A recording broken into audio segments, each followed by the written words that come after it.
우리 친구들 반갑습니다. 디딤돌 초등 고학년 독해력 함께하고 있습니다. 이번 시간은 우리 네 번째 책이죠. 사권에 대한 어떤 내용인지 미리 보는 시간, 강좌 소개 시간입니다. 우리 1권, 2권, 3권 거쳐서 드디어 마지막 권인 4권입니다. 초등 고학년 독해력의 마지막 권, 4권인데요. 자, 어떤 내용들로 이루어져 있을까? 먼저 우리 2권, 3권에서도 마찬가지였죠. 처음 시작할 때 이 수능 독해라고 하는 게 무엇인지 이 부분에 대해서 먼저 이해해보고 가는 시간. 이번 시간에도 준비를 해봤습니다. 수능 독해란 이런 것입니다. 정보를 비판적으로 수용하는 능력인 독해는 모든 공부의 기본이다. 그래요. 우리가 독해하면 이제 국어 과목을 떠올리기가 쉬운데 사실은 수능이라는 부분에서 봤을 때는 다른 과목 영역들도 거의 독해에 기반하고 있는 경우들이 많습니다. 왜냐하면 제시되어 있는 정보는 다 글자로 되어 있을 거고요. 이와 같은 정보들을 읽고 그리고 판단하고 또는 해석하고 또는 따로 편집하고 계산해서 답을 유추해내는 것, 답을 찾아내는 것. 이게 바로 수능 문제들이죠. 국어뿐만이 아니라 다른 과목도 다 마찬가지잖아요. 그러니까 결국 그런 공부를 하기 위해서는 독해 실력이 기본 중의 기본이다 라는 겁니다. 과거에 비해 정보의 양이 현저히 늘어난 현대사회에서도 중요한 글의 속뜻을 이해하고 비판적으로 수용하기 위해서는 독해 능력이 매우 중요합니다. 나는 국어를 못해서 독해 실력이 늘지 않아 뭐 이렇게 이야기하는데 사실 독해 실력이 늘지 않으면 다른 과목 공부도 어렵다라는 것이죠. 자, 여러분, 독해 문제 중에서 이렇게 글에 나타난 글쓴이의 생각과 일치하는 건 뭐냐 이런 문제가 나와요. 그러면 일단 글을 읽고 그 안에서 필요한 정보는 글쓴이의 생각이죠. 그 생각이 무엇인지를 찾은 다음 여기 제시되어 있는 선지형 5가지 내용 가운데서 글쓴이의 생각과 정확하게 같은 게 무엇인지 내가 비판적으로 이해하고 받아들여야 풀 수 있는 문제라는 겁니다. 국어뿐만이 아니고 다른 과목도 마찬가지다. 그래서 독해 연습은 지금부터 해야 되는 것이죠. 자, 수능 독해란 이런 것입니다. 독해에서 중요한 것은 이해하는 것이다. 그렇죠. 단지 글자를 읽는 것만으로 독해는 아닙니다. 이해할 수 있어야 해요. 글의 내용을 종합적으로 이해하는 것이 바로 독해입니다. 종합적으로 잘 이해하는지를 묻는 문제가 이렇게 출제가 되죠. 이 글을 읽은 독자의 반응으로 알맞지 않은 것. 사실 어떤 하나의 글을 읽은 다음에 독자들의 반응이란 독자마다 다 다르게 나타날 수밖에 없습니다. 근데 중요한 건 이 글을 읽은 독자의 반응이에요. 따라서 어떤 반응이든 간에 글의 내용과 관련이 있어야겠죠.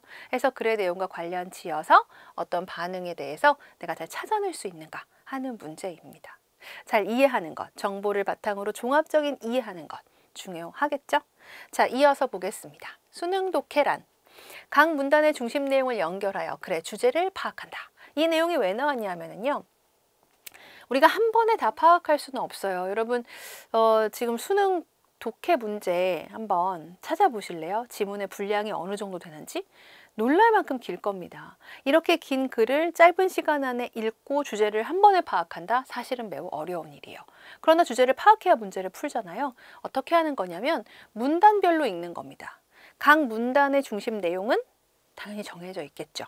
긴 글을 한 번에 읽고 중심 내용을 파악하는 건 어려워도 짧은 각각의 문단을 읽고 중심 내용을 파악하는 건 쉬울 거예요. 이렇게 각 문단의 중심 내용들을 서로 연결해서 전체 내용을 파악하는 것. 이것이 바로 비문학 독해의 시작이에요. 중요한 건 시작이에요. 이게 끝이 아니라요. 거기서 출발하는 겁니다. 이걸 해야 기본적인 사실 이해에 대한 문제도 풀 수 있고 그걸 바탕으로 나아가서 보다 능동적인 읽기, 질문하며 읽기라든가 나아가서 추론하기까지 가능할 수 있습니다. 자, 어떤 문제가 나오는지 한번 볼까요? 이 글에서 보기의 내용을 추가하기에 알맞은 위치가 어디냐 해서 각 문단의 뒤를 위치로 잡아주고 있어요. 우선 각 문단의 중요한 내용이 무엇인지를 찾을 수 있어야 합니다. 그러니까 각 문단의 내용을 파악해야 하는 것이죠. 아울러 보기 내용을 파악해서 가장 연결되는 문단, 요건 나문단과 연결되는데 한다면 나문단의 뒤겠구나. 이렇게 위치를 찾아낼 수 있는 거예요. 글을 읽고 각 문단의 중요 내용 파악하는 것 너무너무 중요합니다. 자, 이어서 수능 독해란 이런 겁니다, 여러분. 주어진 정보들의 관계를 파악하여 드러나지 않은 내용을 짐작한다. 무엇에 대한 내용일까요? 그래요. 추리입니다. 추리 또는 뭐 추론이라고도 하는데 그냥 없는 것을 갑자기 만들어내는 게 아니에요. 그건 그냥 상상이죠. 추리는 제시된 정보들을 이해하여 그 관계를 파악하면 글에 생략된 내용들을 추리할 수 있는데요. 때문에 앞에 어떤 내용이 나왔는지 정확하게 잘 이해해야 뒤에 이어질 내용도 우리가 추리해서 찾아낼 수 있습니다. 이와 관련된 문제들이 굉장히 많이 나오죠. 이 글을 읽고 짐작할 수 있는 내용이 아닌 것, 이 글의 다음에 이어질 내용으로 알맞은 것, 추론할 수 있는 사실로 어울리는 것, 이렇게 여러 가지 문제들이 출제되니까 앞에 내용부터 잘 꼼꼼히 읽어야겠죠. 자, 이어서 보겠습니다. 수능 독해. 비판적 독해는 논리적 사고를 통해 길러진다. 선생님이 가장 강조하고 싶은 내용이 여기 나와 있어요, 지금. 자, 글의 내용을 무조건 받아들일 게 아니라 읽은 내용의 적절성이나 신뢰성에 대해서 논리적으로 판단해 보자는 겁니다. 비판적 독해에 대해서 굉장히 묻는 문제가 많이 나옵니다. 근데 덮어놓고 아니다라고 해서는 안 되고요. 왜 아닌지에 대해서 여러분이 논리적으로 말할 수 있어야 돼요. 그럼 어떻게 해야 논리적으로 말하는 것이냐? 읽은 내용이 과연 적절하냐? 신뢰성이 있냐? 타당하냐? 이런 것들을 중심으로 해서 판단해 봐야 된다는 겁니다. 근데 이런 건 단지 글 읽는다고 해서 되는 건 아니거든요. 사고 능력이에요. 그래서 사실 독해란 사고력입니다. 생각해야 돼요. 글자를 읽는 것에서 벗어나서 거기서 한 단계 올라가, 두 단계 올라가서 읽은 내용에 대해서 내가 충분히 생각해 볼 수 있는 것. 그래서 여러분이 지금 우리는 아직 이제 초등 과정이기 때문에 좀 시간이 넉넉합니다. 그래서 한 편의 글을, 짧은 글을 읽더라도 그 글에 대해서 한 5분이라도 생각해 볼 수 있는 시간을 가지는 것이 중요할 것 같아요. 또한 꼭 읽기가 아니라 일상생활에서도 논리적으로 사고하고 따져보는 연습을 하는 것이 중요하죠. 가에 대해 비판한 내용으로 적절한 건 이렇게 나옵니다. 무조건 아니다를 찾는 것이 아니라 왜 아닌지. 그죠? 그래서 앞에 내용에서 적절성이나 신뢰성 여부를 판단해서 비판을 해야 답을 찾을 수 있을 겁니다. 자, 이렇게 우리는 수능 독해를 위해서 고학년 독해와 함께 했습니다. 고학년 1, 2, 3, 4 드디어 고학년 4단계에 왔는데요. 자, 그래요. 고학년 4단계까지 한 번에 올 수 없기 때문에 단계적으로 길러가야 되기 때문에 우리가 1권부터 지금까지 함께 해봤습니다. 고학년 4는요. 모든 부분이 이제 상이죠. 어휘 수준, 글감 수준 모두 상이고요. 그리고 글의 길이도 약 1500자 정도로 보다 길어졌습니다. 글이 꼭 길다고 해서 어렵냐? 그렇지는 않아요. 짧다고 해서 쉽냐? 그렇지는 않지만 긴 글을 집중력을 발휘해서 쭉 읽고 그리고 글의 중요한 내용을 파악해내는 것은 독해에서 매우 중요하다고 볼 수 있습니다. 자, 우리 고학년 지금 4와 함께 하는 거죠. 어떻게 공부를 해야 되는가? 교재 구성은요. 각 영역별로 4개 주제, 그래서 총 40개의 지문이 있는데 이 가운데 강의에서 우리가 함께 살펴볼 것은 우리 교재 보면 수능 연결이라는 코너가 있습니다. 그러니까 지금 문제에서 살펴보는 내용이 수능으로 연결되면 어떤 식으로 출제가 되는지를 살펴보는 아주 귀한 순서인데요. 이 수능 연결 코너를 중심으로 해서 총 12개의 지문을 함께 만나보게 됩니다. 이로써 수능까지 연결되는 제대로 된 독해 학습을 해보자라는 건데 40개 지문 중에서 12개는 선생님과 함께 하면 나머지는 어떻게 하는가? 안 하는 것이 아니라 여러분 스스로 해야 되겠죠. 실제로 우리가 독해 시험을 본다라고 하면 특히 수능 독해 시험을 본다고 하면 그 옆에서 설명해 줄 나라는 사람은 없어요, 여러분. 여러분이 스스로 할 수 있어야 됩니다. 연습해 보시는 시간이 될 거예요. 자, 그러면 우리 12개 지문 함께 한다고 했는데 그 12개 지문에 대해서 간략히 설명을 좀 해볼게요. 자, 1번 지문. 인문 영역입니다. 피라미드는 왜 만들어졌을까? 벌써 궁금하죠. 호기심이 막 유발되죠. 파라오의 무덤인 고대 이집트의 피라미드에 대해 설명한 글인데 함께 읽어보면서 내용 추론에 대해 살펴보도록 하겠습니다. 자, 5번째 지문으로 갑니다. 한비자의 사상인데요. 철학 영역입니다. 한비자라는 철학자의 사상에 대해 설명한 글이고요. 핵심 용어는 자료 이해입니다. 우리가 읽는 글에는 단지 글만 있는 것이 아니라 자료가 함께 제시되어 있는 경우들이 많은데 그 자료를 제대로 이해하는 것이 문제를 풀 때 굉장히 중요한 능력이에요.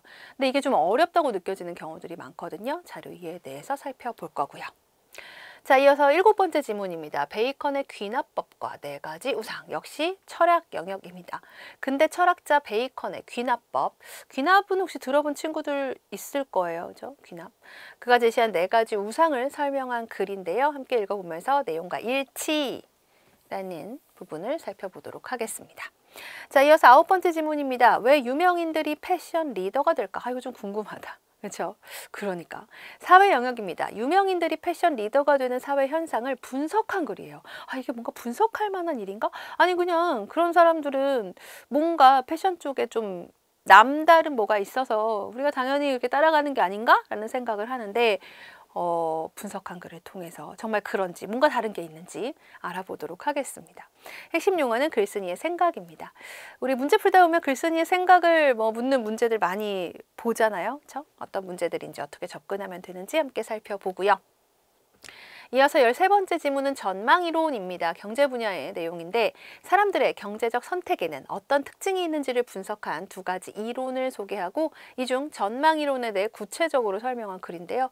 경제와 관련된 거다 그런지 경제와 관련된 거라서 그런지 제목만 들어서는 짐작이 안 되네요. 그렇죠? 읽어봐야겠습니다. 핵심 용어는 자료, 해석입니다. 자, 17번째 지문으로 갑니다. 심장과 혈관의 구조예요. 딱 봐도 제목이 과학 영역이라는 것을 알 수가 있겠죠. 심장과 혈관의 구조에 대해 설명한 글입니다. 무엇의 구조를 설명한 글은 설명 방법으로는 분석이에요, 여러분. 구조라는 말만 가지고도 우리가 짐작해 볼 수 있는데요. 분석과 함께 핵심 용어, 유사라는 내용에 대해서 함께 보도록 하겠습니다. 자, 이어서 18번째 지문입니다. 과학 영역이고요. 머피의 법칙이네요. 많이 들어봤죠? 왜 내가 하는 일마다 안 될까? 재수없는 일이 반복적으로 일어나는 머피의 법칙에 대해 과학적으로 설명한 글입니다. 이게 기분 탓이 아니었나 봅니다. 과학적인 설명이라니요. 자, 핵심 용어는 이유입니다. 자, 이어서 23번째 지문으로 갑니다. 학교 건물은 저층화되어야 한다. 무엇 해야 한다라고 하는 거는 보통 주장하는 글에서 많이 제시가 되죠. 기술 영역입니다. 건축가의 시선에서 학교 건물의 문제점과 그 해결책을 제시한 글인데요. 핵심 용어는 자료 활용입니다. 우리 친구들도 학교에 다니고 있죠. 생활과도 밀접한 관계가 있어서 우리가 좀 재미있게 읽을 수 있을 것 같아요. 자, 이어서 볼까요? 27번째 지문이고요. 언어 영역입니다. 세계인이 하나의 언어를 사용한다면인데 그러니까 세계인이 다 한국어를 사용한다면 적어도 우리가 영어를 배우느라고 힘들진 않을 것 같은데. 그죠? 자, 슐라이어 신부가 만든 볼라피크, 이름이 어렵네요. 중심으로 세계 언어에 대해 설명한 글입니다. 핵심 용어는 세부 내용. 중심 내용의 상대적인 개념이 이제 세부 내용이 되는데 함께 보고요. 자, 이어서 31번째 지문입니다. 문화 영역이고 제목이 소확행 트렌드. 한때 많이 정말 유행을 했는데 소확행, 작지만 확실한 행복이죠. 행복에 대한 사람들의 인식이 달라졌음을 소확행을 활용하여 설명한 글입니다. 자, 핵심 용어는 반응입니다. 반응 뭘까? 글 읽으면서 함께 보도록 하고요. 자, 이어서 35번째 지문입니다. 영화 속 음악의 역할, 예술 영역이에요. 영화 붉은 10월을 예로 들어 영화에서 음악이 하는 역할에 대해 설명한 글인데요. 핵심 용어는 중심 화제입니다. 글 읽으면서 중심 화제를 찾는 것 너무너무 중요하죠. 자, 마지막 지문은 40번째 지문입니다. 태풍의 두 얼굴, 환경 분야의 글인데요. 태풍의 개념, 발생 과정, 특징, 영향 등을 설명한 글인데 우리나라는 태풍에 직접 영향권에 있는 나라이기 때문에 우리의 생활과도 관련이 있어서 좀 흥미롭게 읽을 수 있을 것 같습니다. 자, 핵심 용어는요. 글쓴이의 관점입니다. 글쓴이의 관점을 묻는 문제 많이 봤을 거예요. 관점이라는 말이 독해에서 참 중요한데 함께 살펴보도록 하겠습니다. 이와 같은 내용으로 우리 친구들과 함께 이제부터 초등 고학년 독해력 4권과 함께 하고자 합니다. 우리 친구들 준비되셨다면 1강에서 만날게요.